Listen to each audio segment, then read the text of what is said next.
সত্যি মারছে কি এটসেট্রা। আমার যেটা নিজের ধারণা 2024-এ দাঁড়িয়ে কোনো অ্যান্টি হিন্দু ফিলিং খুব একটা নেই।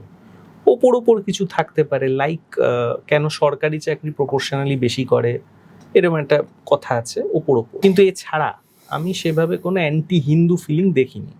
এর একটা কারণ হতে পারে হিন্দুদের সংখ্যা মুসলিমদের তুলনায় অনেকটা কম, সেই জন্য হিন্দুদের কোনো থ্রেট বলে তারা মনে করে না।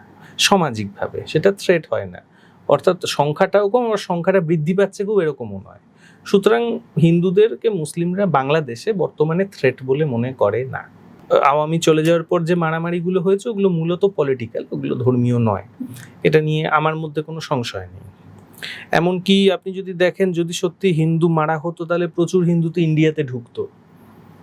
এরকম কোনো যে রিপোর্টিংও হয়নি যে প্রচুর হিন্দু ইন্ডিয়াতে ঢুকেছে, কোনো রিপোর্টিং হয়নি, কিন্তু 2024-এ হয়নি। কিন্তু